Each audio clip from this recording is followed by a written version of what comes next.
সম্মানিত ভাইয়েরা, আমি একটা বিষয়ে কথা বলতে চাই, সেটা হলো কোরবানি। আমাদের সামনে আর মাত্র 22 দিন আছে কোরবানির। কয়দিন? আর মাত্র কয়দিন? 22টা দিন আমাদের সামনে আর আছে কোরবানির। কিন্তু আমাদের কি প্রস্তুতি নেওয়া হয়েছে? আমরা এখনো পর্যন্ত প্রস্তুতি নিইনি, কারণ হুজুর যখন জুমার আলোচনা করবে তখন হয়তো তারপরেতে প্রস্তুতি নেওয়া হবে। তো মাত্র 22 দিন আমাদের সামনে আছে, কিন্তু এখনো আমরা প্রস্তুতি নেইনি। তো 2-5টা মুসল্লির সামনে তো আর এত বড় ইবাদতের কথা বলে কোনো লাভ হবে না। সকলে আসুক, হাজির হোক, তারপরে ইনশাল্লাহ এই বিষয়টা আমি শেষের দিকে বলবো। হ্যাঁ, আপনারা তো লোকের কাছে পৌঁছে দিবেন না। রাসূল বলেছে বাল্লিগু আন্নি ওয়ালাউ আয়া, আমার পক্ষ থেকে কোনো বাণী যদি জানো এটা মানুষের কাছে পৌঁছে দেয়, আপনি শুনবেন এতটুকুই। আপনি কি মানুষের ওয়াজ করতে পারবেন কিংবা জানাতে পারবেন? এজন্য সবাই আসবে, এই বিষয়টা আমি তখন বলবো, কারণ খুবই গুরুত্বপূর্ণ বিষয় কুরবানির। জিলহজ মাসের 1 তারিখ থেকে 10 তারিখ পর্যন্ত আল্লাহর কাছে সবচাইতে বেশি গুরুত্বপূর্ণ এই দিনগুলো। কারণ কুরবানি আমাদের সামনে আর মাত্র আছে কয়দিন? আপনারা পশু কিনবেন না? এখনো যদি আরো আছে 20 দিন, 2 দিন বাদ দিলাম। কারণ পশু কিনতেই তো 1 মাস লাগবে না। দেখবেন, ঘুরবেন, আপনাদের মাপে মিলবে, তারপরে তো পশু কিনবেন। তাড়াহুড়া করতে হবে না এই কয়দিনের মধ্যে।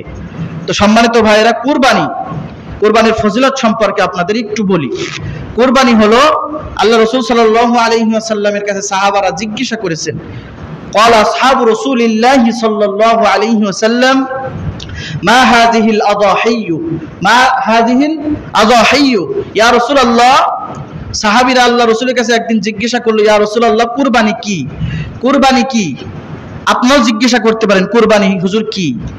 উত্তরে রাসূল সাল্লাল্লাহু আলাইহি ওয়াসাল্লাম বলেছেন, ক্বালা সুন্নাতু আবিকুম ইব্রাহিম আলাইহিস সালাম। কুরবানি হলো তোমাদের জাতির পিতা ইব্রাহিম নবীর সুন্নাত। ইব্রাহিম নবীর সুন্নাত, লম্বা ঘটনা ইব্রাহিম নবীর। সম্মানিত ভাইরা, আমি শুধু একটু বলে দিচ্ছি যাতে করে আপনারা প্রস্তুতি গ্রহণ করতে পারেন।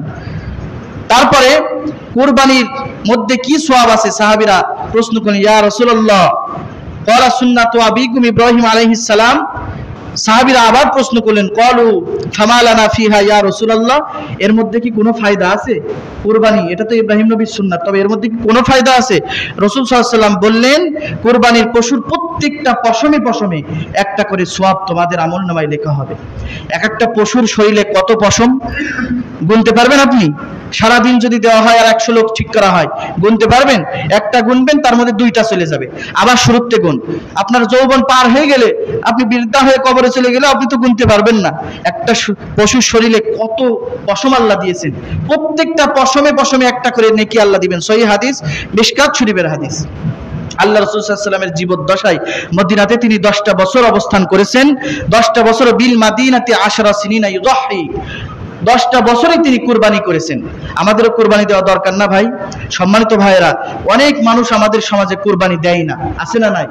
কুরবানি দেয় না, মনে করে যে এমনি তো গোশ পাবানে, এদিক থেকেও গোশ পাবানে, ওদিক থেকেও গোশ পাবানে, মাদ্রাসা থেকেও গোশ পাবানে, আমার ওই বড় ভাইও গোশ দিবে না, আমার ফুফুও গোশ দিবে না, আমার আর গোশ কিনা লাগবে। বরং যারা কুরবানি দেয় না তাদের গোশ হয়ে যায় গামলা গামলা, আর যারা কুরবানি দেয় তারা বন্টন করে, তাদের এতটুকু গোশ থাকে। কি ঠিক না? সম্মানিত ভাই, আপনার কুরবানি দেওয়া ওয়াজিব হয়ে গেছে। এই যুগে কুরবানি দেওয়া ওয়াজিব হয়নি এমন কোনো লোক নাই। তালাশ করে দেখা যাবে সবার কুরবানি দেওয়া ওয়াজিব। তো কুরবানিটা দেন।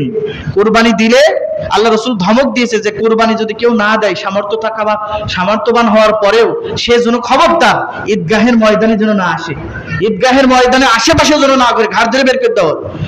কুরবানি যে না দেয় সামর্থ্য থাকার পরেও, তার ঈদগাহের ময়দানে যাওয়ার দরকার নাই।